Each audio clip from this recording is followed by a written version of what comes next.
जय गुरुदेव। गुरु महाराज के चरणों में कोटि कोटि सादर जय गुरुदेव। सभी सत्संगियों को मेरा प्यार भरा सादर जय गुरुदेव। जय गुरुदेव।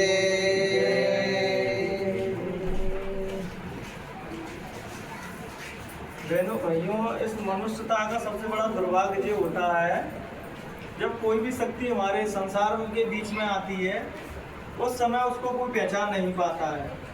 भगवान राम आए, हनुमान जी आए, भगवान कृष्ण आए और तमाम प्रकार के संत आए, लेकिन उनको जब वो शरीर में रहते हैं, जिंदा रहते हैं, तब उनको कोई नहीं मानता है। जब शरीर छोड़ के चले जाते हैं तब हम मानते हैं कि जगत का और भगत का हमेशा भेद रहता है। जो भगत होंगे वो जगत उनको कभी पसंद नहीं करेगा। जगत समझता है दुनिया के सबसे बड़े दुश्मन है, और जब वो चले जाते हैं फिर आदमी की बुराई ना देखते हुए आदमी की अच्छाई देखने लगते हैं। तो आपने संसार में भी देखा होगा, कोई व्यक्ति जिंदा रहता है तब तक अपन वहाँ की बुराइयां देखते रहेंगे। वो मर जाएगा, फिर मरे टाइम जाकर सब उसकी तारीफ करते हैं, अरे वो आदमी बहुत अच्छा था, वो आदमी बहुत अच्छा था। लेकिन जिंदा हो वो तुमको बहुत कुछ दे सकता है। जो शक्तियाँ तुम्हारे बीच में रहती हैं, तो जिंदा हो तुमको बहुत कुछ दे सकती हैं, लेकिन मरने के बाद तुमको कुछ नहीं दे पाएंगी वो। जब बहनों भाइयों, जब भीम को बहुत अहंकार हो गया था कि मुझ में बहुत आगे जाना है, सबसे जाना, तो हनुमान जी ने जब उनकी परीक्षा ली तो एक भानु के में लेट गए, तो उन्होंने कही तुमको इतनी भी अकल नहीं है, रास्ते में लेट गए और पूछ क्यों डाले वैसे। तो हनुमान जी ने कही ऐसा भैया मुझ में अकल नहीं है, तुम में ज्यादा अकल है, तो मेरी पूछ उठा के दूसरी जगह रख दूँ। तो भीम ने पूरी ताकत लगा दी, लेकिन हनुमान जी की पूछ नहीं उठा पाई। क्योंकि जब अहंकार पर कोई कार्य किया जाता है, जिस कार्य में अहंकार पीछे छुपा है कि मेरा अहंकार है, उस कार्य को कभी भगवान सिद्ध नहीं होने देते। और जिस कार्य में प्रेम होता है, करुणा होती है, आने वाली मानवता को कुछ देना चाह रहा हो व्यक्ति, उसके पीछे परमात्मा की शक्ति होती है। जब उन्होंने उस पूछ को नहीं उठा पाया, उन्होंने देख लिया कि संसार में मुझसे अगर कोई बलवान है तो वो मेरे बड़े भ्राता है, वो हनुमान जी है। तो वो ना हो जो जरूर हनुमान है कि मैं इनकी पूछ को नहीं उठा पा रहा। तो उनके चरणों में गिर पड़े, तो रोने लगे कि मुझको माफ कर देना, क्या मुझसे गलती हो गई कि मैं आपके सामने अहंकार दिखाने लगा। तो उनसे उन्होंने बात पूछी कि तुम चलो महाभारत के युद्ध में, तुम्हारे संग युद्ध लड़ना। तो हनुमान जी ने साफ साफ कह दी कि हमारा युद्ध का समय जा चुका है। हमने राम के अवतार में क्यों युद्ध किया, रावण के संग युद्ध था, तो हनुमान जी ने क्यों युद्ध किया, रावण की भूसे ना मारी। अब हमारा युग नहीं है, अब तुम्हारा युग है, अब तुम्हारा समय, तुम लड़ो उनसे। तो हनुमान जी ने बस योग में युद्ध में भाग नहीं लिया, उन्होंने वो लड़ाई नहीं की उन्होंने, क्योंकि हर युग का, हर नाम का एक समय होता है, वो उसी योग में काम करती है सब चीजें। जब ये बताओ, जब राम नाम से काम होने था तो कृष्ण भगवान क्यों आ गए? तो राम से होता, कृष्ण भगवान क्यों आए? क्योंकि जब उस नाम का लोग शोषण करते हैं, उसका दुरुपयोग करते हैं उस नाम का, तब समय समय पर परमात्मा के यहाँ से शक्ति अवतारित होती रहती है। जब राम नाम का लोग शोषण करने लगे, उसको अपने फायदे के लिए इस्तेमाल करने लगे, तब कृष्ण को आना पड़ा। और अभी भी जब कृष्ण के नाम का शोषण होने लगेगा तो कल की अवतार आएगा भगवान का।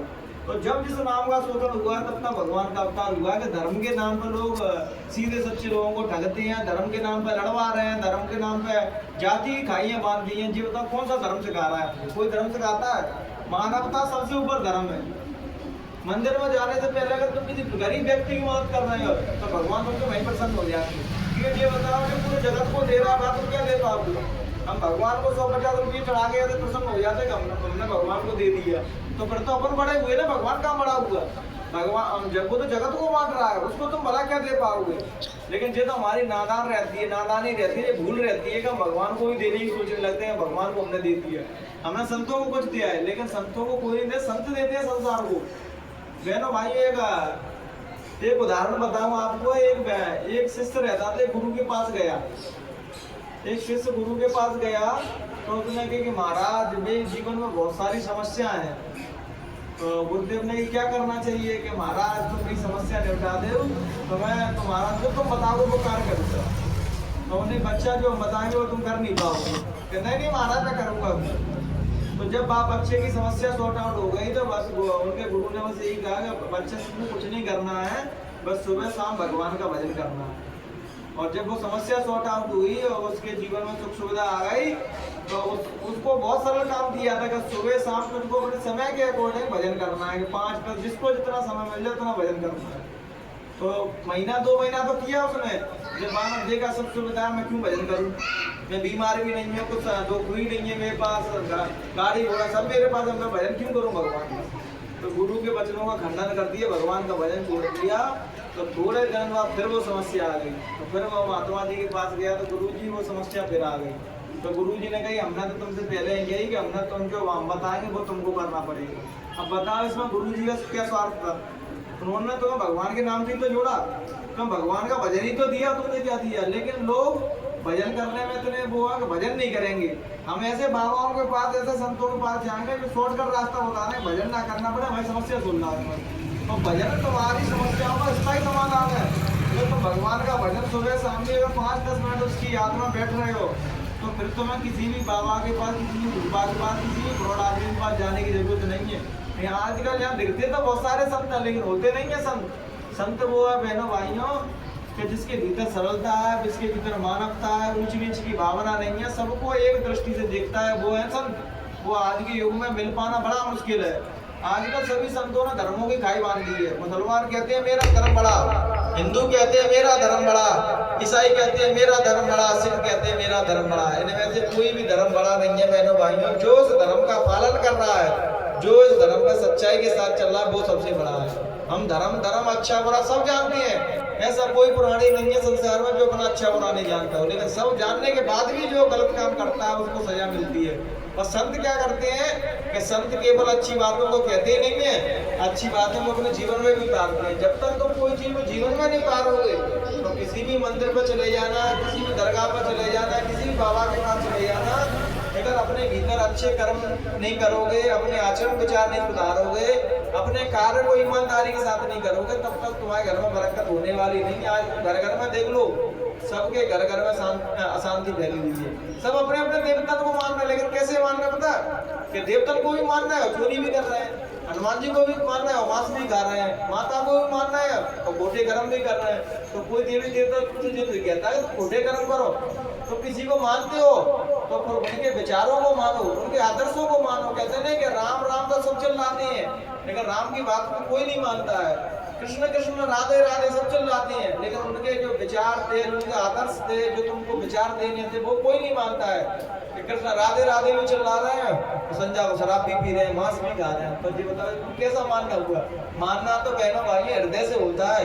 अगर भगवान मंदिर तक सीमित होता तो खोटे कर्म तो अपने कमरों के अंदर करते हैं, चोरी छुपे करते हैं, चोरी बढ़िया तो फिर भी भगवान सजा कैसे दे देता है। अगर मंदिर में ही होता तो तुम्हारे बंद कमरों में जो खोटे कर्म कर रहा है वो कैसे देख रहा है। कहीं ना कहीं वो आत्मा जो अपने भीतर बैठी है वो भी परमात्मा का अंश है, और वो हमें 24 घंटा देख रहे हैं। इसलिए तो तुम्हारे एक एक कर्मों का वो निरपरीक्षण करता रहता है, देखता रहता है कि तुम क्या कर रहे हो। इसलिए तो चित्रगुप्त तो दोनों कंधों पर बिठा दिए हैं। मनुष्य जो कार्य करता है उसकी एक एक चीज रिकॉर्ड होती है। जब मर के जीव जाता है तो भगवान से जो कहता है मैंने तो कोई खोटे कर्म किए ही नहीं है, मैंने तो सब अच्छे कार्य किए हैं, तब भगवान उनको फिल्म दिखाता है कि देखो ये तुम झूठ बोल रहे हो। कैसे झूठ बोलोगे। जब ये बताओ एक साधारण बात को बोलते झूठ बोलने की आदत हो गई है, तो भगवान का भजन क्या कर पाए। कहते हैं कि सांच बराबर तब नहीं और झूठ बराबर पाप, ताके हृदय सांच है प्रभु ताके भीतर आप। जिसके भीतर सच्चाई है परमात्मा उसके हृदय में वास करता है। परमात्मा कहीं मंदिरों में मस्जिदों में नहीं है। जो व्यक्ति सच्चा है वो भले मंदिर ना जाए, लेकिन वो अपने कार्य को ईमानदारी के साथ करता है, किसी के दुख में हमेशा खड़ा हो जाता है। वो मनुष्य सबसे भगवान की नजरों में सबसे ऊंचा है। जे मेरे मंदिर में आगे फूल चढ़ाने विश्वास नहीं रखता है, जो मैंने एक दूसरे की सेवा करना लोगों को सिखाया कि एक दूसरे के लिए मदद करो। किसी गरीब की बच्ची है तो उसकी शादी में तुम पर जो पन पड़ा वो मदद करो। कोई बच्चा बीमार है तुम्हारे आस पड़ोस में तो उसकी मदद करने के लिए तुम्हारे पास परमात्मा ने सक्षम बनाया, तो उसकी मदद करो। जय इंसानियत कहती है, जय धर्म कहता है, जय ही सभी संतों की वाणी है कि तुम भगवान को क्या दोगे। तो एक दूसरे की मदद करो, यही भगवान की सबसे बड़ी सेवा है। लेकिन हमारी विडंबना तो ये है कि हम किसी भिखारी को 10 रुपए नहीं देंगे, देंगे उसके बाद इतने प्रश्न पूछेंगे तू शराब पीता है, तू मांस खाता है, तुझे करता है, आपको करता है। और भगवान के मंदिरों में 10,000 घंटी हाथ चढ़ा जाती है। इसलिए भगवान सबके अंदर बैठा है, एक दूसरे की मदद करो। इंसानियत सबसे ऊपर है, सभी संतों ने एक बात कहा, जब तक तुम इंसानियत के नियमों को फॉलो नहीं करोगे, इंसानियत की बात को नहीं मानोगे, तब तक तुम मनुष्य रहते हुए भी तुम पशु हो। आज के टाइम पे यहाँ बहुत सारे मनुष्य को देखते हैं, लिबास तो मनुष्य का है, लेकिन उनके कृत्य पशुओं जैसे हैं। किसी के काम ना आना, किसी से मीठी बाणी ना बोलना, और हमेशा एक दूसरे की बुराई में लगे रहना। आज का मनुष्य 4-5 घंटा एक दूसरे की बुराई करता है, लेकिन 10-5 मिनट भगवान का भजन नहीं कर पाएगा, अच्छे कार्य नहीं कर पाएगा। समय निकल जाता है, जीव मर जाता है, तो भगवान से कहता है, तो करने वाली चीज थी वो तो की नहीं, और ना करने वाली चीज थी उसके पीछे में पूरे जीवन में भाई में बर्बाद कर दिया। जाकी बुराई बाकी भलाई, इधर भागना उधर भागना, लेकिन मैं भगवान की ओर नहीं भागे। भगवान पूछता है मेरा भजन किया कि महाराज बच्चे ही नहीं किए। और गर्भ में जब जीव रहता है तो भगवान से चिल्ला चिल्ला के कहता है, प्रभु मुझे इस नरक से निकालो, तो मैं तुम्हारा दिन रात भजन करूंगा। जब परमात्मा उन पर कृपा कर देते, उस नरक से निकाल देते हैं, तो इस माया में जीव ऐसा रम जाता है, मन तो यही सत्य है। कागज के नोटों को सत्य समझता है, लेकिन भगवान को सत्य नहीं समझता है। तुम्हारे मरने के बाद 10 नोट भी तुम्हारे अर्थी पर नहीं रखे जाएंगे, तुम्हारे साथ जाएंगे। तुम जो नाती पोतन पे कच रहे हो, जो मेरे साथ जाएंगे। मरगटा में तुम कई बार किसी की सब यात्रा में गए, कोई किसी का नाती बेटा अपने बाबा से चला है, कोई चला है, कोई रिश्ते नातेदार मरे हैं, कोई नहीं मरा। कोई नोट गया उसके संग, कोई सोने की चीज गई उसके संग, कोई मकान गया, कोई गाड़ी चली थी उसके संग, कुछ नहीं चला। लेकिन मैं ये नहीं कहता हूँ कि इन चीजों को उपयोग मत करो, इनका उपयोग करो, लेकिन इनको सत्य मत मानो कि जो सच है। सच तो भगवान ही है, बस परमात्मा है। और कोई जीवन में तो चरम आपको जो भी चीज दिखाई दे रही है, वो एक समय के बाद सब खत्म हो जाएगी। मैं भी खत्म हो जाऊंगा, तुम सब खत्म हो जाओगे, ये मकान भी गिर जाएगा, ये गाड़ी भी खराब हो जाएगी, सब चीज खत्म हो जाएगी, लेकिन परमात्मा हमेशा रहा है और हमेशा रहेगा। संत कभी ये नहीं कहते कि हम भगवान हैं, और संत तो भगवान से मिलने का रास्ता बताते हैं। गुरु महाराज ने साफ साफ कही कि बच्चा जय गुरुदेव नाम मेरा नहीं है। कुछ लोग तो जय गुरुदेव को इसलिए नहीं मानते, जो अपने आप को भगवान कहते हैं। जय गुरुदेव नाम उन्होंने कही कि मेरा नाम है ही नहीं, जो हिंदी रामायण के रचयिता है वो गुरु महाराज का नाम था, और जय गुरुदेव नाम का उनका प्रचार किया। जैसे प्रेमानंद महाराज राधे राधे नाम का प्रचार करते हैं, वैसे बाबा गोस्वामी जी ने जय गुरुदेव नाम का प्रचार किया, और हम भी इस नाम का प्रचार कर रहे हैं। तो वो नहीं है, हम तो उस नाम का प्रचार कर रहे हैं, लेकिन लोगों के तरह तरह के अफवाहें उड़ाता रहता है। अब ये बताओ, हनुमान जी के शरीर की पूजा करते हो कि हनुमान जी के नाम को याद करते हो? राम जी के शरीर को पूजते हो कि राम जी के नाम को याद करते हो? नाम बड़ा है बहनों भाई, शरीर को तो याद करते हो, शरीर तुम्हारी क्यों मदद करने आता है? उस नाम को तुम रटते हो, उस नाम को लेते हो, तभी तो कोई मदद करने आता है। कि स्वयं हनुमान जी आ जाते हैं छोटा कर लेने के लिए, बता तुमको क्या चाहिए? तो नाम को याद किया जाता है। कोई नाम संतों ने कहा कि समय समय का अलग अलग नाम, किसी ने राधे राधे जगा दिया, किसी ने जय गुरुदेव जगा दिया, किसी ने राम जगा दिया, किसी ने हनुमान जगा दिया, लेकिन लोग इनके ही पीछे लड़ते रहते हैं कि मेरा नाम बड़ा है, तेरा नाम छोटा है। असली सवाल बहनों भाइयों नाम नहीं है, असली सवाल है तुम्हारा उस नाम में विश्वास कितना है। तुम्हारा विश्वास काम करता है? जय गुरुदेव नाम भी बोल रहे हो तो विश्वास रहेंगे तो जय गुरुदेव नाम में कोई मदद नहीं करेगा। हनुमान जी का नाम ले रहे हो, उसमें विश्वास नहीं है, हनुमान जी का नाम में बस ऊपर ऊपर से ले रहे हो, तो हनुमान जी भी कोई मदद नहीं करेंगे। कृष्णा कृष्णा कह रहे हो और बाप नाम में विश्वास नहीं है तो कोई मदद नहीं करेगा। राम राम चिल्ला रहे हो तो नाम में विश्वास नहीं है तो राम नाम भी कोई मदद नहीं करेंगे। एक बार पता है, जब नल नील उस पुल को बना रहे थे ना, तो हनुमान राम जी ने सोचा अरे मेरे नाम में इतनी शक्ति है तो मैं भी देखो इधर पत्थर डाल के डूब रहा है, को चल रहा है। तो राम जी ने नाम लिख के उस पत्थर को वहां में डाला समुद्र में, और जो बहनों भाइयों ने समुद्र में पत्थर डाले वो डूब गए, और जो हनुमान जी नल नील बना रहे थे वो चल गए।